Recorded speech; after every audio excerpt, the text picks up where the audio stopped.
Hey everybody, welcome to Here's Out. I'm Patrick. And I'm Paul. And How's it going? I did the point the wrong way thing again.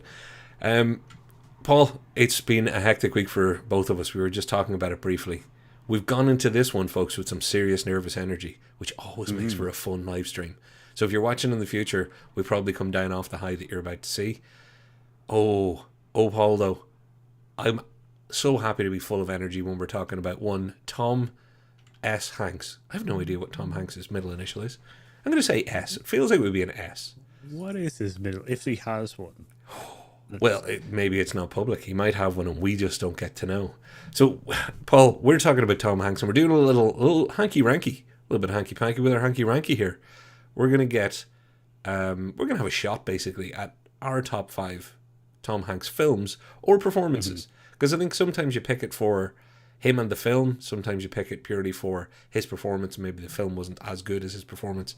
So we're not holding ourselves to any particular rule set. This is a fun video, and it will only be fun if all you fine folks out there get into the comments and let us know what we got wrong. And live chat, as you join, please shout out where we're getting it right and where we're getting it wrong.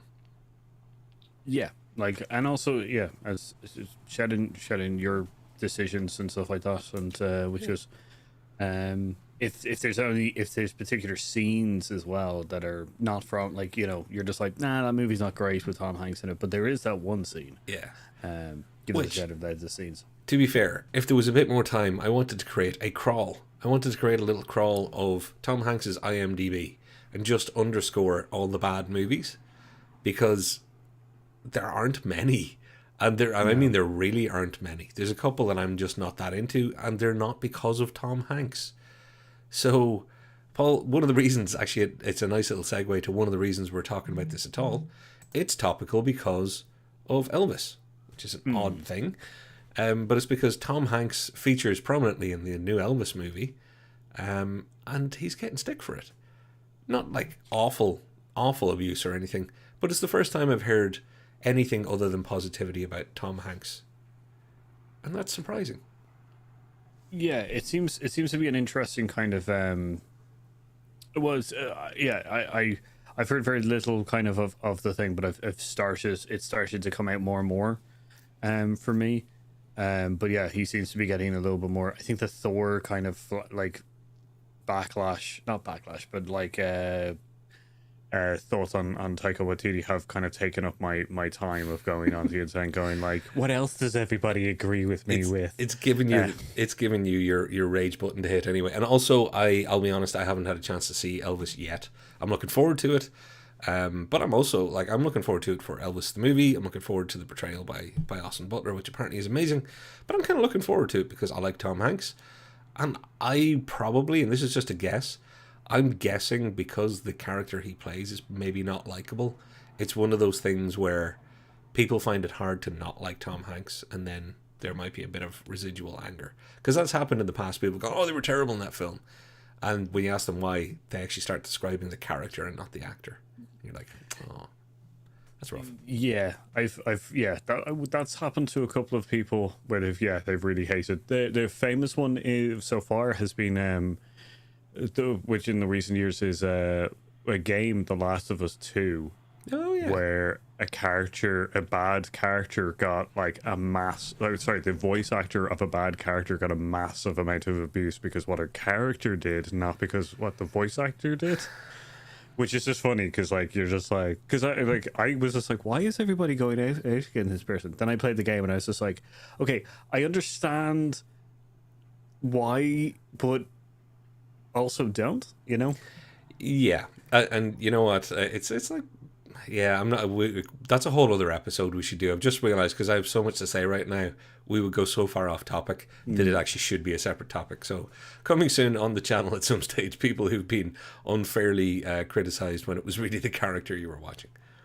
Yeah, and with this, I think Tom Hanks has been unfairly kind of given. I think people have gotten a notion inside their head about what a Tom Hanks character should be, and I think people are just like, as an audience, this is the wrong choice for Tom Hanks, and you're just like, that's not your choice. The actor gets to choose which roles they want to play, and if Tom Hanks wants to kind of break his mold of kind of the nice guy kind of everyman kind of thing. You like that's not your because people keep forgetting Road to Partition. He's quite a bad person in that, Yeah. and you know Well, that's but you're it's great, it's segueing a good nicely role. because we're going to cover quite a wide variety of movie styles when you look at Tom Hanks's career.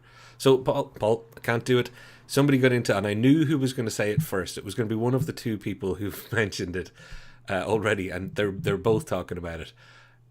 Does Toy Story count? Is it in play? Is voice acting counting as acting? I didn't include Toy Story, and I had that conversation with myself.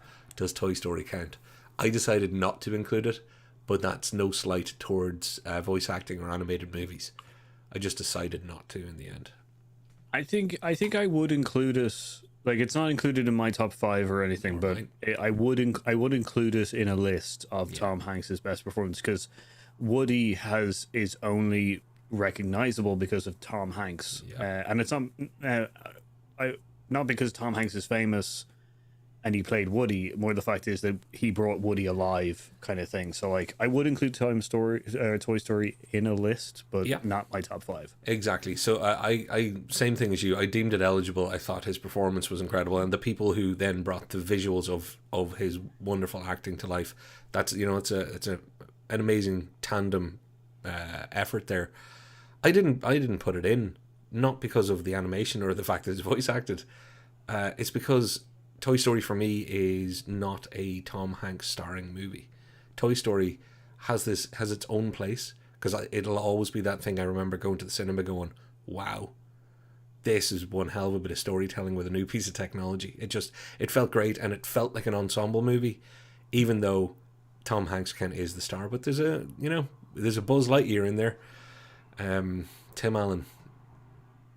If we could get an episode out of favorite Tim Allen movies, it would be Toy Story, Toy Story 2, Toy Story. Sorry, Tim Santa Allen, Claus? I'm picking on you. Oh well, Oh, yeah, Claus? yeah, Yeah. whichever one of those it was. The Yeah. first one, none of the other ones. Well, if we had to fill 10 slots, I'd have to use all of those because I can't even think of other Tim Allen movies. Anyway, I better stop my waffling, Paul. And actually, do you want to go to the comments just before we do? Yeah, just which is Brew says I need to do a reshuffle, That's which cute. I would like to. I like you to see. Brew, can you put in your top five Tom Hanks films? Pop Yeah. culture do the same. Put in your top five. It's not gonna it's not gonna influence us. No, Like Patrick's images got are a locked list, in. so we can't. Um. Which goes. My God. Yeah, Galaxy Quest for Tim Allen. That's one of his. That's one of his. That's big ones. very, very true. That was unfair of me because that would actually be his top. But again, is it because of Tim Allen that movie is so great? And is he the best thing in it? No, but he is very, very good in it. I'll give him that. No, it's Sigourney Weaver and Sam Rockwell, and I can't remember his name. He plays the engineer. Never mind. Oh, I know who you're talking about. You know that thing that I was saying where I'm terrible for creating segues or creating diversions? I take responsibility for going a bit sideways here.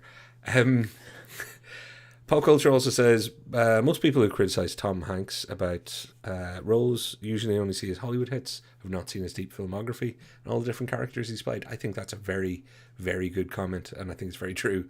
I do I do love the next comment. Limnetic Villains says, geez lads, Tom Hanks was a bit woody in that film. Oh, Toy Story joke off the top. Thank you. I appreciate that.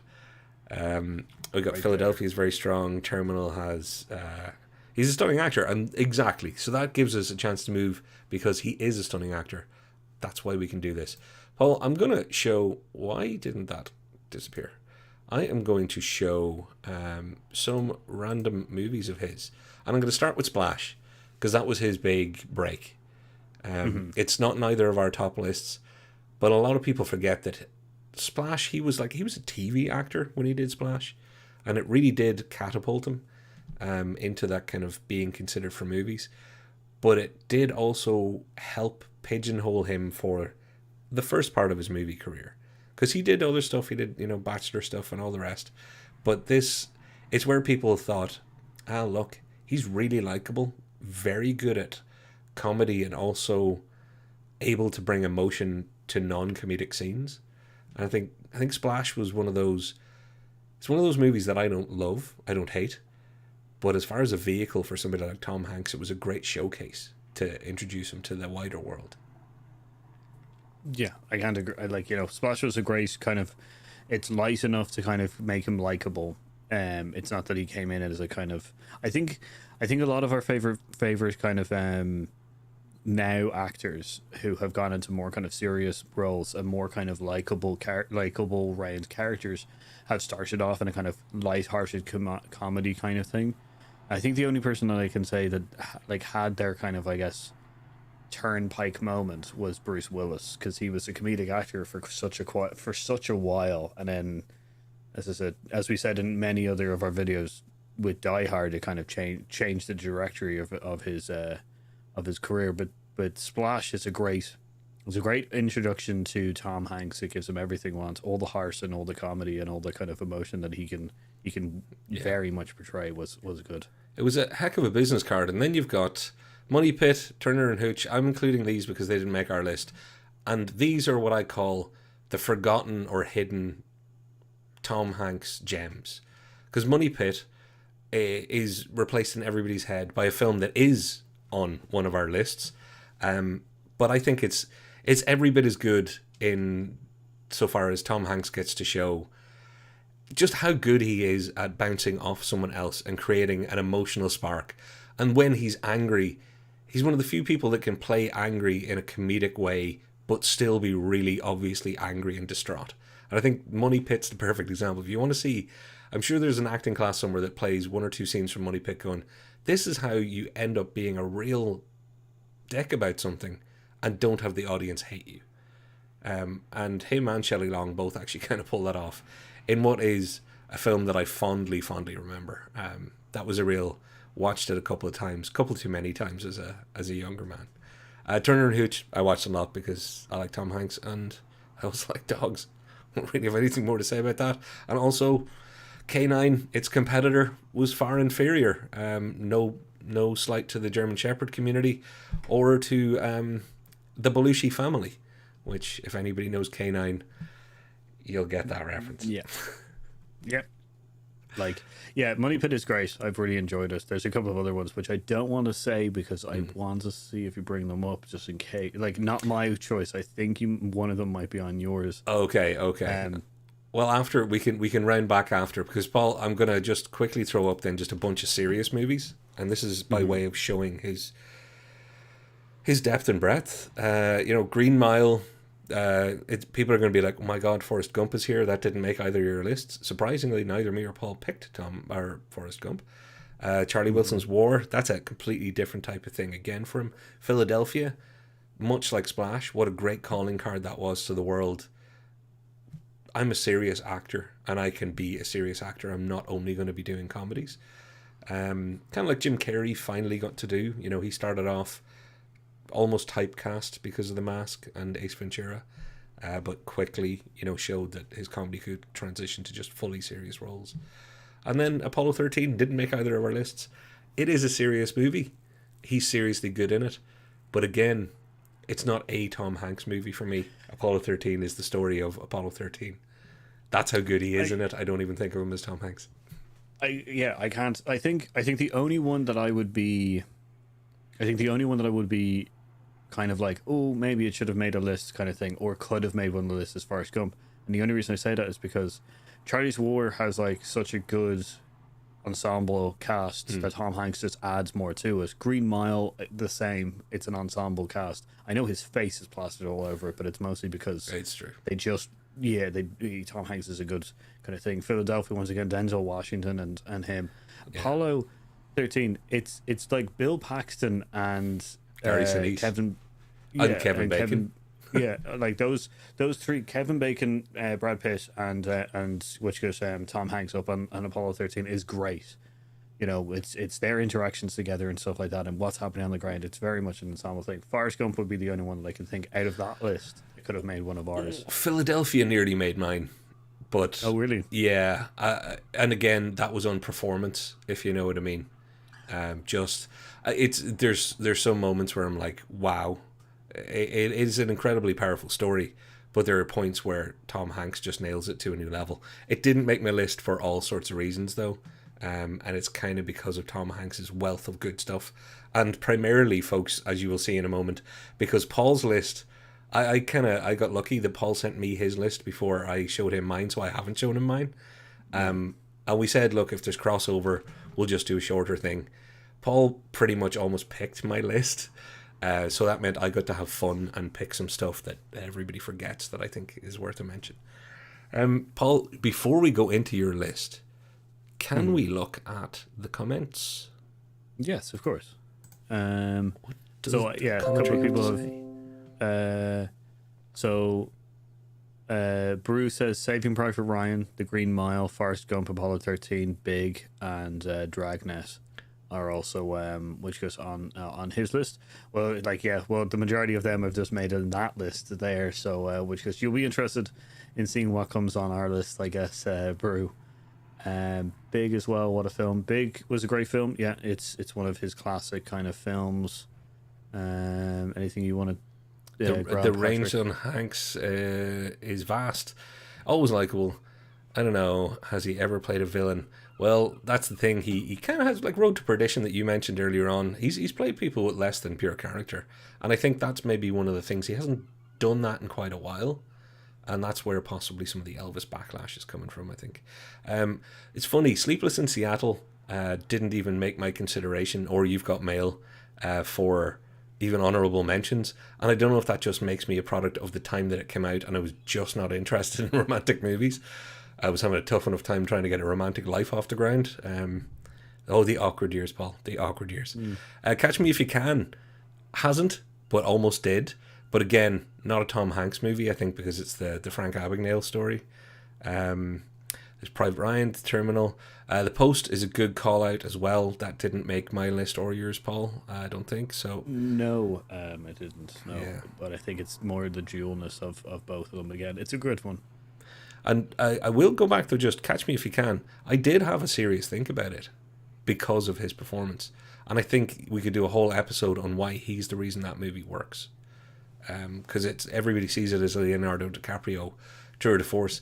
I think it's actually that corollary that he has, that counterpoint that he has, played so steadfastly by Hanks. I think it's... Yeah, sorry. Catch Me You Can. Sorry, yeah, Catch Me You Can. Yeah, I agree. I think the balance there is because it's two very charismatic people who have foots in different parts of the kind of acting part. As in, Leonardo DiCaprio was very good as a kind of younger, cheekier kind of thing, whereas Tom Hanks was very charismatic in the kind of like older, kind of like, law straight man kind of person. So like great balance there. I can't think any of other actors. I was trying to recast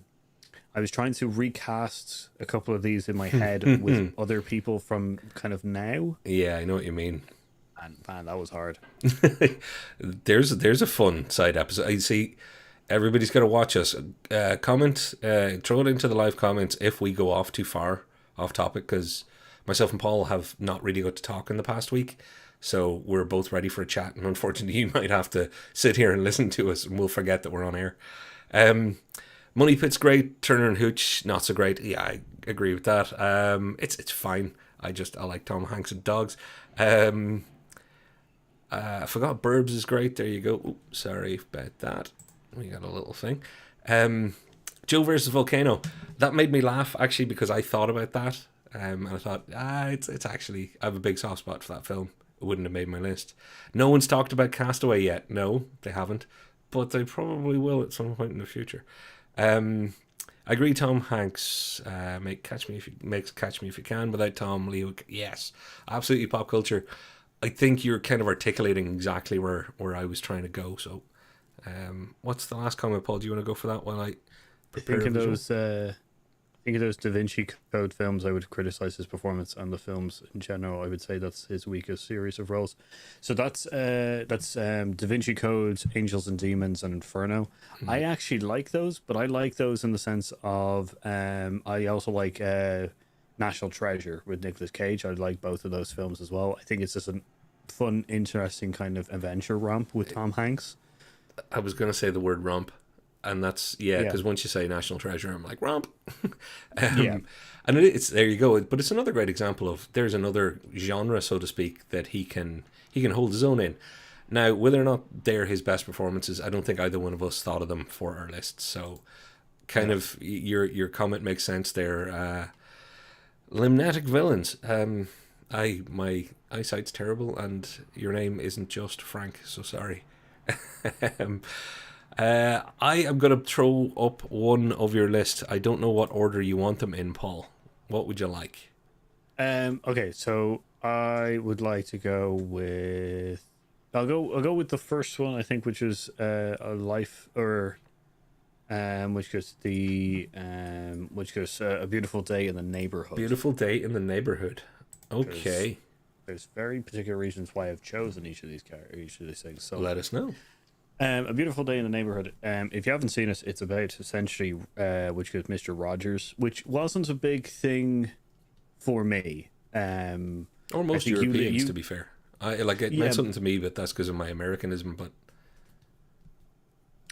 yeah, like that's the thing. Yeah, so yeah, you're American or people who've been kind of more indulged in the culture, which is A Beautiful Day in the Neighborhood with Mr. Rogers was a big thing. I didn't know much about him. I knew that he was a very nice guy. I watched this film. It's essentially about a cynic reporter who meets Mr. Rogers under the guise of what I also was watching the film of. This must be a film where they find something about Mr. Rogers kind of thing. it's terrible that we have to think that way. But yeah, It's one of the and then I watched it and I was just like, oh my god, this is I looked up loads of it, and I looked up loads about like Mr. Rogers and stuff like that, and I watched some of the kind of YouTube videos of some of his shows and stuff. Tom Hanks really delved into that character and stuff, but I think Tom Hanks is so close already to like he's not as saintly, and I do know that Mr. Rogers had a temper with his home life and stuff like that. There are things, nothing abusive or anything like that. Just he was hard on his kids, kind of thing. But Tom Hanks is very close to that kind of character, which is he's very nice. He very wants kind of like people to enjoy life and everything. That I think that it's a very good understanding character kind of role for him, and like as I said, watching some of the videos of Mr. Rogers. Like he really did his research and was able to take on that character a lot. So, I can't. I agree. I've seen it. Like, there's very few Tom Hanks films I haven't seen. A few of them have been mentioned. Like, I haven't seen all of Cloud Atlas because I was watching it on a plane and the plane landed, and I never got back to it. But this is one of those ones, Paul. I've seen it and I couldn't agree with you more. I love it. I love the movie, but the performance, again. It's the skill that Tom Hanks has that people forget because they think, oh, well, that's just Tom Hanks. But that's like saying, oh, well, Usain Bolt's very fast because it's just Usain Bolt. Like, oh, yeah, he just woke up one day and thought, oh, well, I can run really quickly. The amount of work and skill, pick your sport or your musical analogy for, oh, yeah, sure, Eddie Van Halen just picked up a guitar and that was it. He was great at it. No, there's skill, there's talent, there's effort. And that's one of those roles where you can really see Tom Hanks has pushed the boat out and yet brought all the softness, and I don't just mean of character, the deft touches of giving what was obviously going to be this undercurrent of duality, but then being able to play it so close to that edge that you could easily walk back from that edge and go, no, see, he's an alright guy. I thought it was a masterclass, actually. No, I agree. I just caught a pop culture's thing, which is Mr. Rogers' doc was better than Tom Hanks's film. That's why it was my issue with it. Yeah, my thing is with that pop culture, I'll segue into another film in a bit, but like Saving Private Ryan is great, but then if you just under that kind of pretense, I should hate it because Band of Brothers exists. Tom Hanks directed and kind of thing. It's a bit he was producer. Yeah, so like you can't really just because one media already exists that already approaches the subject doesn't mean that it lessens something else. I hear you. I'm assuming where he's coming from is similar to me and some of the why it doesn't make my list. If it's like the kind of why Toy Story didn't make my list. It's not that he doesn't respect the thing. It's that there's just some other reason that takes him away from it a little bit to go, there's so many good Tom Hankses. That's why it won't be on my list. I am assuming on his behalf, though, in that case. There's a comment here, the range of speed of Usain Bolt. Nobody ever mentions how good he is at walking slowly. But I bet he can. I like that. I like that a lot. I am looking forward to rereading these comments because I know I'm going to miss a cracker or two. Paul, we've got... do you want to do one more? You've got about 2.5 minutes before I'm going to throw to an ad break.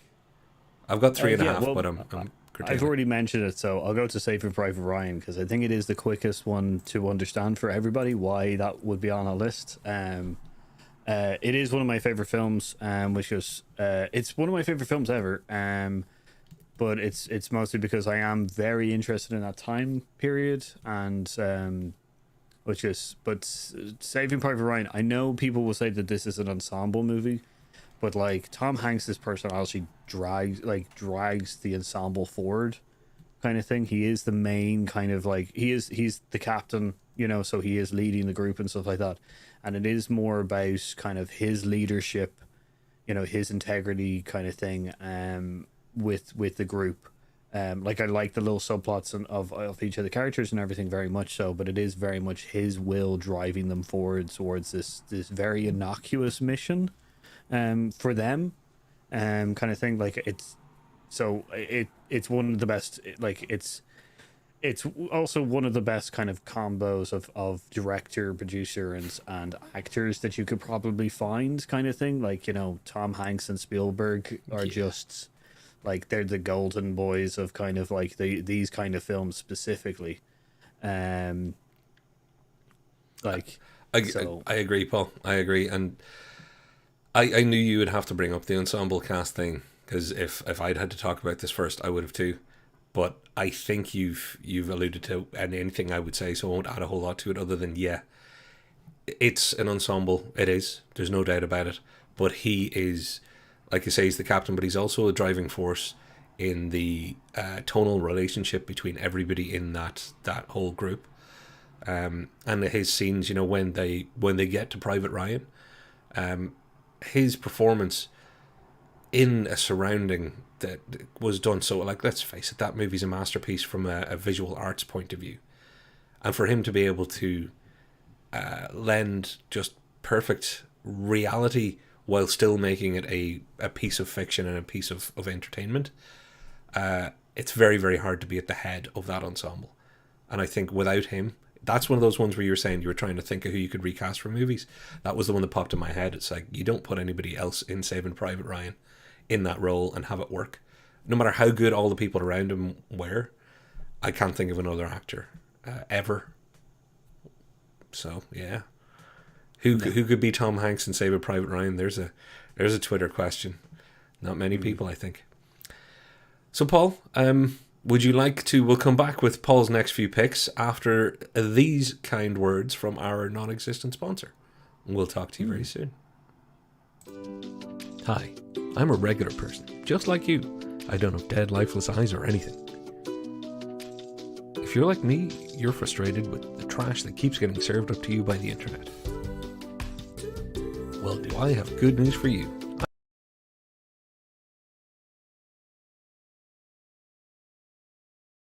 I will talk about everything to do with the world of entertainment, covering everything from how movies are made to what TV shows you really shouldn't miss out on. I know, a service like this must cost an awful lot of money. Well, have no fear. It's all available for free on YouTube, with an extensive back catalogue and new episodes every Thursday. To take advantage of this, all you have to do is go to their channel and hit the big red subscribe button. Insider tip: hit the little bell to get notified of any new bonus content. Add some colour to your life. I know I could use it. Hear us out. 3D talk in a 2D world.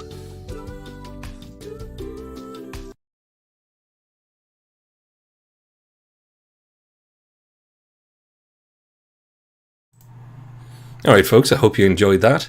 Remember, like, share and subscribe, but mostly, share, subscribe and comment, because, well, likes do help, because we don't really want anything from anybody from a monetary point of view. We just kind of want to talk to more people and have more people to have some seriously cool comments like all of you have so far. And all of you in Futureland, I'm sure you too. I look forward to reading all of the non-live comments. So, Paul, we got to go from Saving Private Ryan. Somebody made a joke about that being a film that kids, teenagers had great fun changing the title of. And I almost did that myself by accident. So, careful, this is a bit Ron Burgundy right now. If you put it in the comments, I might... Oh, I've started something. Brew for starters, stop typing what you're thinking. All right, Paul, which of your picks would you like next? Let's go to The Burbs. Okie dokie. This, Paul, this is where the money pit came in for me. Remember I mentioned earlier, like, it could make the list, but there is one other great example of it, and I think The Burbs is it. Yeah, the reason I chose it was essentially, it brings Tom Hanks back to his kind of roots of that kind of comedic, kind of everyman kind of thing. The Burbs is just one of my favorite. It's also got like very scary, creepy people in it, which, like, this is very kind of, I guess, Addams Family-esque, which is right up my alley of kind of those kind of films. So it's very much why I enjoy it. It's also that kind of like Rear Window. Not Rear Window, which goes that the what you call it? It was properly wacky. With it's the Hancock film that your man. I think you're thinking Rear Window, aren't you? Yeah. Okay. Yeah. Cool. Grant. Yeah. No, but yeah, it's like Rear Window, but a comedic kind of like where it a funny one, more funnier version of it, which I enjoy. And Tom Hanks is just, he gets the paranoia kind of thing of him kind of going like, of a suburban kind of person, kind of slightly going mental just because he's like feels like something's wrong, but it doesn't count up, is great. So I really do enjoy it. So that's why I kind of picked it on this one. It's just, you're not leaving me anything to say because essentially all I'm going to do is go, people forget that Carrie Fisher's in this. Like, it's an incredible cast. Again, he did very well by being well cast for various types of roles, but he also did very well in his career of people being in the same movies as him. He's been lucky to be part of some great casts.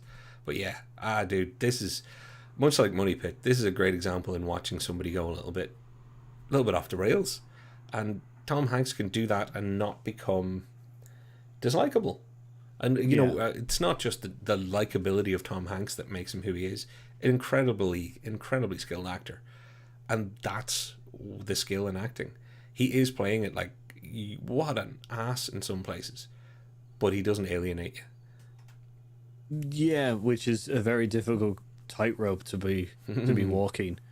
Kind of thing, which is just you're more laughing at him than either concerned or kind of going, oh, maybe this guy's a bit off the rails kind of thing, Yeah. So what's up after The Burbs then? What's next on the list? I'll go The Terminal because it's been mentioned a couple of times in the in the chat. So I might as well leave the last one to criminally underrated. The Terminal is what it should be called, in my opinion, because people are harsh in this film when they shouldn't be. Criminally underrated. The Terminal. I would definitely agree on that one. The Terminal is one of my it's one of my feel good movies of just kind of it turns out that there's no actual kind of bad guys in it, even though like Stanley Tucci is like portrayed as the main kind of bad guy kind of thing, but it's this whole kind of not everybody is that bad kind of thing. It's also based it's also loosely based on a true story, which is one of the most interesting trivia facts that I've ever gotten, which is about a man who got stuck literally in halfway kind of house in an airport. But yeah, it's Tom Hanks. It's this cuteness, kind of Tom Hanks kind of playful, kind of like grace, kind of jokiness kind of thing. His profoundness as well of being able to connect with people in this film is just once again just a massive driving force towards Tom Hanks's always portrayals of characters and stuff. This is the human connection when he sits down and he just talks to people. He captures, and I'm not going to say any because I could talk about this film for hours. He captures the entirety of humanity in one performance, in what is a film that looks like fluff, isn't fluff, but also isn't Citizen Kane. I love it for the above reasons. But you know what, Paul? Have you seen any of the comments? The Terminal got mentioned loads, and now that we're talking about it, people are saying it's fantastic. It's their number one. I could not be happier, and I mean this. I could not be happier that this is the film that the people that are watching us are like, yeah. Because people who pick on it, I'm always like, why? Don't be mean about the Terminal. You're not gaining anything. But I don't expect them to go, I love it, it's my number one. And it makes my heart swell that people who actually watch us have watched it and like it. That's very, very cool. So, yeah, cool. If we haven't done anything else tonight, at least we've given the Terminal a little bit more airtime than it would have otherwise gotten. I think it's... I don't know why people don't like it. Every time I've had a discussion with it, I've been able to change their minds towards it. So, like, I don't... Because it's a character-driven, not a large, scenery kind of thing. So I just don't get it.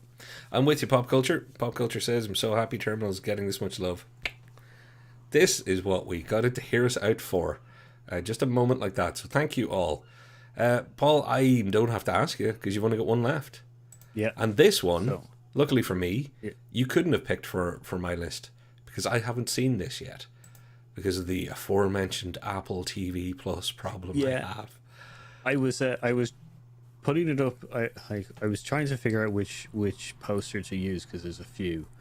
But this one has Apple TV on it because I do want to know that this is kind of one of those ones that I've watched because I've watched Greyhound as well now finally, which is his other kind of World War II kind of film. Finch, man, it's a sci-fi. It's a great sci-fi, which goes, it's just there's no other real characters in it. Except for Tom Hanks, the dog, and the robot, which Finch is Tom Hanks's character, but like, it's just a great story. Like it's a film that I cried for like 40 minutes on, and I fully expect to beat that by about 10 minutes because I'm softer than you. So yeah, it's just a continuous.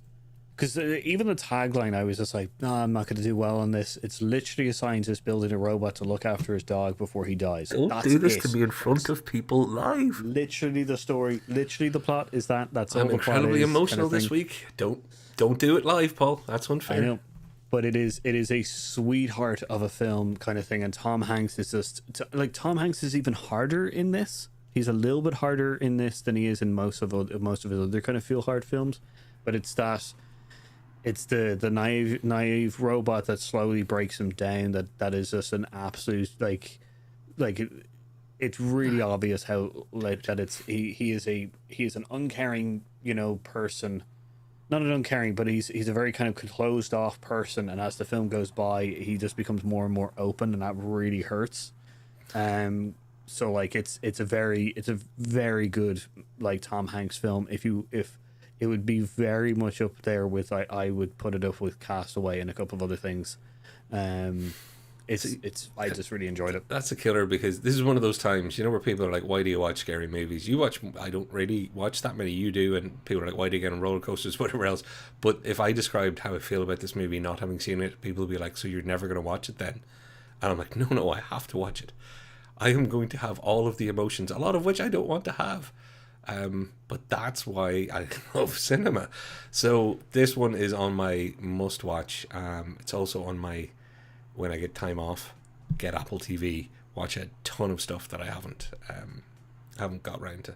So Paul, I'm glad you picked it, and I'm really sorry I haven't seen it. But if I had, possibly would have just stayed quiet and cried a little bit while you were talking there. So.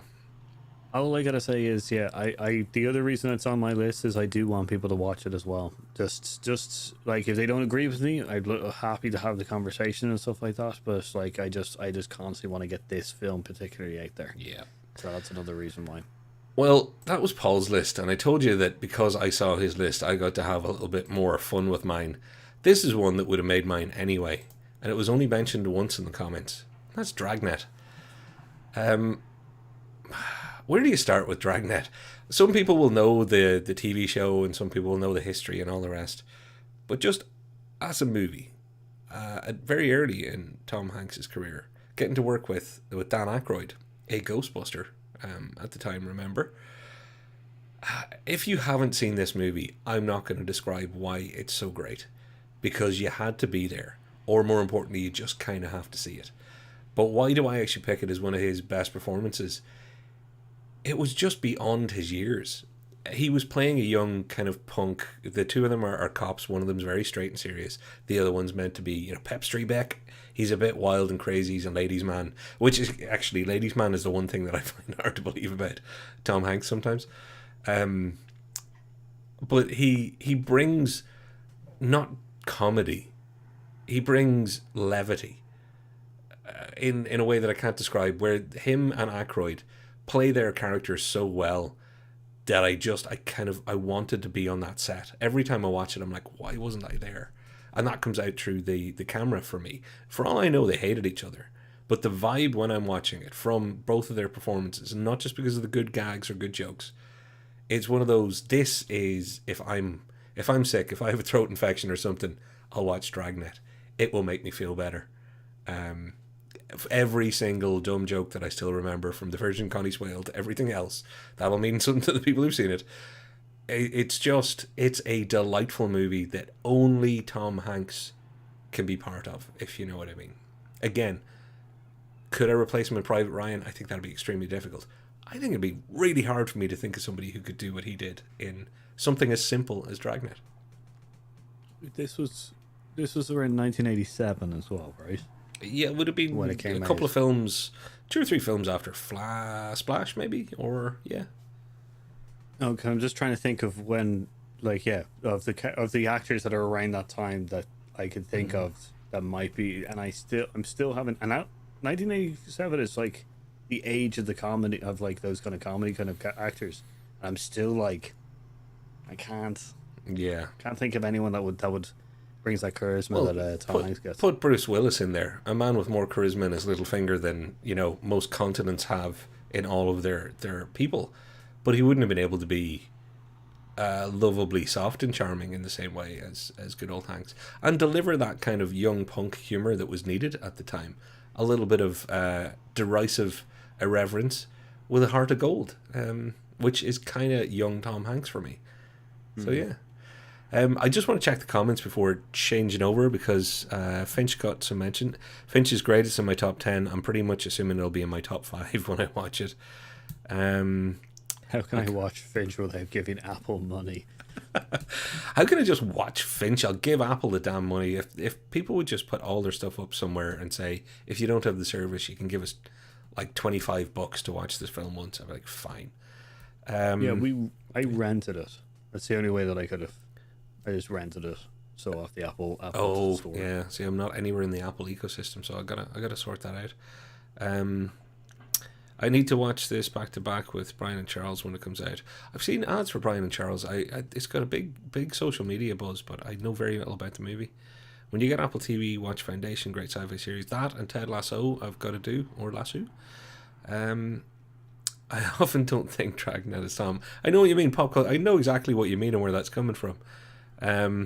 Foundation might finish it. Paul, we've done an episode that covered some of your thoughts on the Foundation a while back. So, hey, anybody who hasn't checked, go to our homepage and hit videos and scan around and see if you like the look of anything. There's no spoilers in it, I believe. No spoilers. We'll tell you at the start of that episode, but I don't think there's any spoilers on it. I don't think so, no. Mostly Dan Aykroyd movie, but it's funny. Yeah, I see what you're saying. But again, kind of like Catch Me If You Can, except with more screen time. Dragnet is a hoot. Brew, thank you. That's the perfect one for me to move on from, because Dragnet is a hoot. That's a great way of putting it. Bringing back a good old word there, dude. It's a hoot. Castaway's been mentioned a bunch, so I'm going to get it out of the way. I put it in because it would always be in contention for being on a list of performances by an actor. I know there's an opening part and I know there's an ending part, but the middle part is him and a volleyball, essentially. And again, for a guy that I've already described as being able to, in one role, and that was the Terminal, show all of humanity, he showed the journey of a human so well. When people are like, oh yeah, but a bit overacty here, a bit too, You're not going to have an entirely silent movie. Yes, Tom Hanks could probably portray a lot of what he did without speaking, but the depth and entertainment that they brought by the way they did it, it's not an easy thing to do. Whether you love Castaway the movie or you don't, because I'm kind of mediocre on the movie, but I'm all in for the performance. I put it in the comments just about the 2 scenes in that movie that stuck with you, because there's 2 for me, and like everybody knows that one of them is going to be Wilson going away, floating away, and stuff like that. Wilson. I agree. The middle part with Tom Hanks just on the island is probably the best. Like, yeah, just the kind of like FedEx parts and stuff, and him getting home are all kind of heart, wrenching a little bit. Not the FedEx parts, no one cares. But yeah, I get you kind of like it's a good movie. Like, his acting is what pulls the entire thing through it.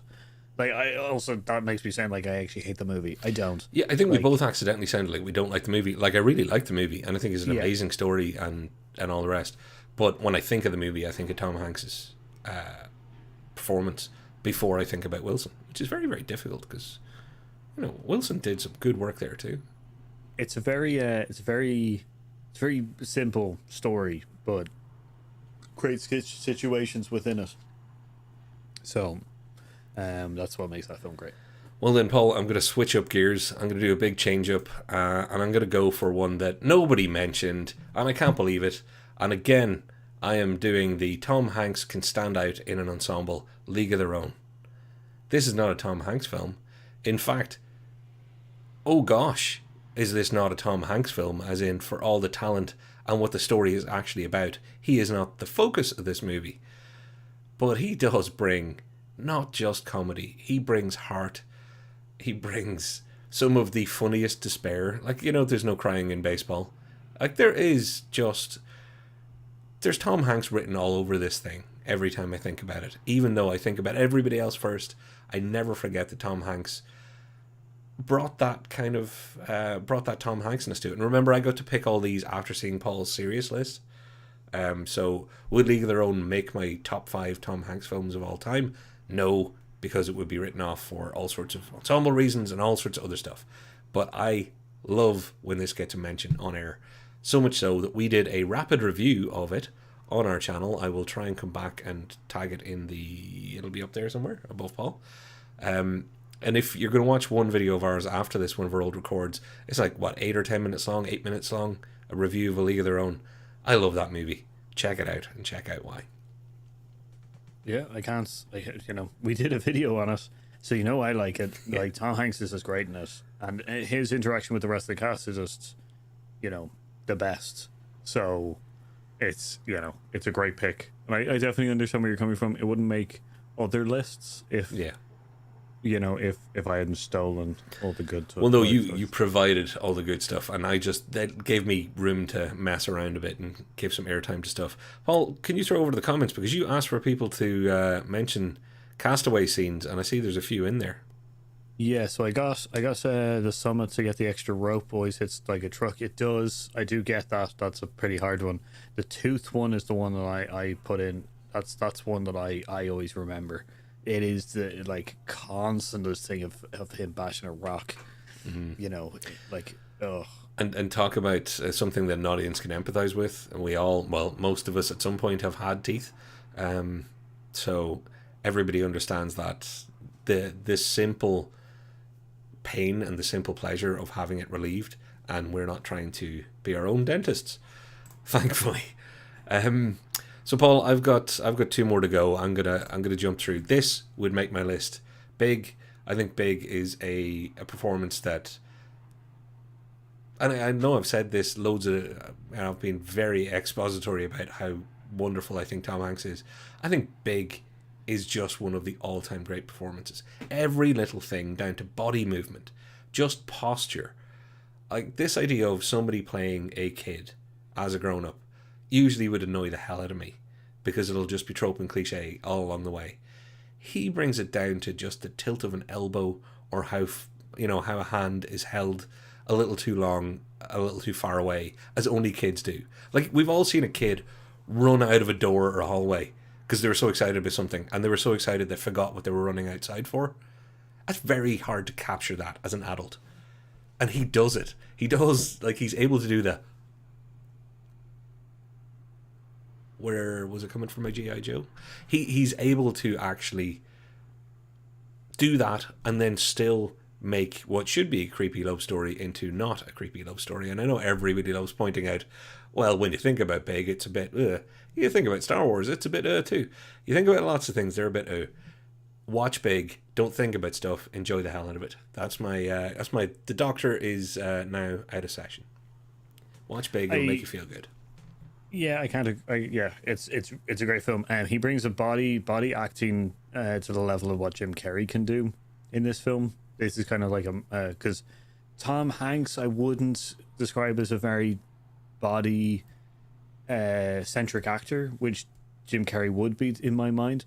But in this, it's just another skill that he reveals to everybody, going like, yeah, I can be, show the disappointment of the slumped shoulders and stuff like that, like the children do when they get disappointed. He's great in it. It also brought us, which was the great Zardon. Oh, the Sultan. Sultan, yeah. And Sultan. It ruined many people's dreams of buying something on eBay or online that they thought would be a cool piano they could dance around in their room at home and be just like Tom Hanks and Big. And then they got this roll-out mat that plugged in somewhere and was crap. I was in somebody's house once and they're like, we got the big piano like in Big. And then this sad plastic, looked like a de-inflated inflatable kids paddling pool, came out that you pretty much had to kick really hard for it to play one note. Thank God for alcohol. It was still a good night. In the Mall of America, they had one of those. And they had to shut it off because it started annoying people so much. Like, it's like one of those things where, like, in Bill and Ted's, which goes, oh my God, my brain is... Bill and Ted's Excellent or Bill and Ted's Bogus? Not even Bill and Ted's Excellent Adventure. It's, which is with... you know what? Never mind. I love these games, though. Because I'm like, I can get there. It's not to do with them. Okay. It's with Garth and... Wayne's World. Wayne's World, God damn it. You know how they say don't play Stairway to Heaven? Yeah. It's like they had to put up signs in the Mall of America, which is like, don't play the Big song. Come on. Kind of thing. So, yeah, but Big is great. Get a team of people together and do some Rachmaninoff. No more chopsticks. Just get in there and really go to town on it. Paul, that leaves me with one left to pick, and because I got to mess around, I picked something that people are going to be like, huh, what? It's not even a movie, Paul. I picked his David S. Pumpkins Halloween character on Saturday Night Live. I know. I don't even know if he knows that he was in it. I'm sure he doesn't understand what it was about or what he was doing. But because I'm such a massive fan of Saturday Night Live, there are very few kind of instant classic modern sketches. But I remember watching this one and going, I'll be watching that 5 or 6 times a year probably for the rest of my life. And it has nothing to do with this episode at all. I just get to go, everybody, if you haven't seen a David S. Pumpkins sketch on Saturday Night Live, go watch the original. It's awesome. So yeah, Paul, I really did take the absolute piss in the end. Messed around there. Oh, I know it's not a movie. Can't agree more that Tom Hanks as, Pumpkins is just ridiculous. Like, I definitely think he knew what he was getting himself into, because he plays that like it's it's an Oscar role. Like, he really delves into that full, feet first kind of thing. Yep. And he is great at it. And I can just say that I can't remember the two guys who were with him. Bobby Moynihan and Mikey Day. Like, how they didn't fully crack up when Tom Hanks smacks them on the ass. Yeah. I will never know, because in my head I'd be just like, this is Tom Hanks playing this ridiculous character, in the most crappy pound store or dollar store for our American friends, Halloween, jacket and tie. I'm just going to end that section with any questions. So, Paul, I'm going to go back to just our two big, beautiful ass faces and then look at some comments because now is a chance for all of you to shout out the stuff that we forgot. I know Larry Crown, loads of stuff. There's been some stuff actually mentioned. I think Larry Crown might have been mentioned somewhere. Punchline has been mentioned, which I do agree is a great film and stuff. There is a actors table thing, which was like he's part of an ensemble group of like Shia LaBeouf, Adam Sandler, Robert De Niro, Adam Driver, and Jamie Foxx. It's about the reporter, or it's done by the reporter. It's a great thing, but he mentions the punchline, and it's just one of the one of his greats as well. It's awesome. It's actually, this has made me think that I've got to go back and make sure I watch the ones I've missed, like Cloud Atlas and anything else that I've missed, pretty much.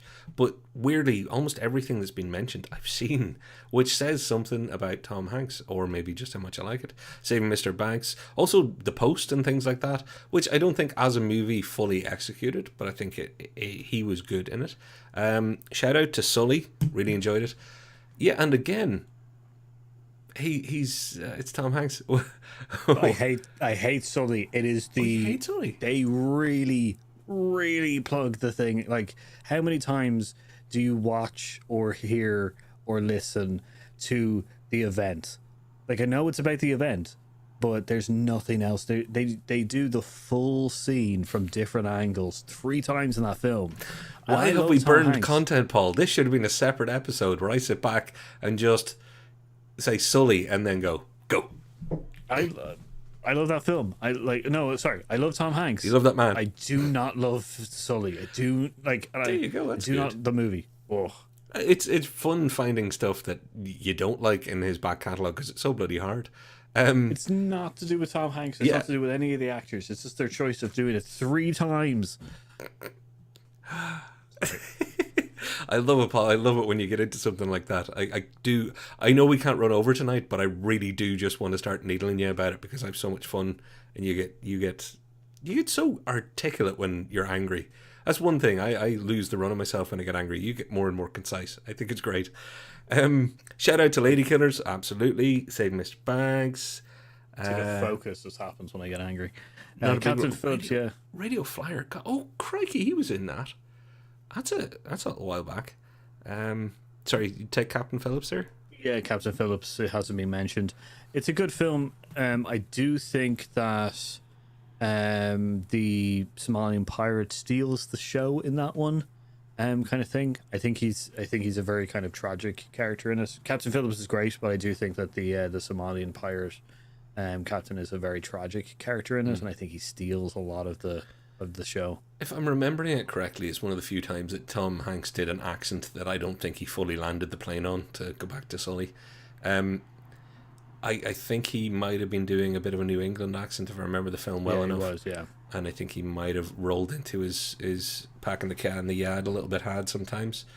So, Paul, I think we're done. I want to end on the high note of changing the story to make the character better. Oh, yeah, sorry, Nick, I ruined your comment, but you said, yep, Captain Phillips is very American sniper for me, changing the story to make the character better. Yeah, sometimes adaptations, it's a tricky one, because it can work really well if you don't know the original story, and if you do, it can go really, really wrong. Sorry, that cough is telling me we're about to hit time. So, Paul, do you want to tell everybody how amazing they've been, and you know me well enough by now that you know I'm not putting this on. This group of people and you have made me extremely happy. And thank you. The engagement that we get every week is just amazing and stuff like that. It's nice, I guess. Like some of the things that you bring up and stuff like that challenge us as well, and the kind of like they not contradict or kind of like come against us. It's just that we didn't think that angle or stuff, which is great because we don't want an echo chamber. We don't want everybody disagreeing with us. Kind of thing. It's better to kind of have a group of people kind of come with different ideas and stuff, so we can bounce them off, and you can see us kind of react to them. Sorry, Brew, about Sully, but it's great. Which goes, please like, subscribe, ring that notification bell if you can, which goes, it really does help us out. As I said, we are trying to hit 500 this year. It's not do or die. It'll be a nice thing to be able to open that community tab for everybody to kind of commune a little bit more. It'd be gravy. So on that, Paul, I'm going to say check the links down below for our friends and friends of the show that you can go and listen to and hear podcasts from It Takes Two, or check out Paul on Homebrew Quest, link in the description down below, or search term Homebrew Quest on YouTube. Paul, I'm afraid we got to get out of here tonight, so thanks for the hanky-ranky. I'm going to use that one last time in the show and say, do you have one thing you want to slide in? Just thanks, Nick, for getting up at 7 a.m. to watch us. Yeah, morning. Morning. Which goes, but yeah, no, nothing else to add. Which goes, it's been great. Which goes, and we'll see you next week for the next Hear Us Out episode. I've been Patrick. Oh, sorry, I was gonna throw to you there. So you first. No, go for it. No, after you. I've been Patrick. I've been Paul. And we've been Hear Us Out. Any questions? Thanks, Dave, for commenting. Bye, everybody.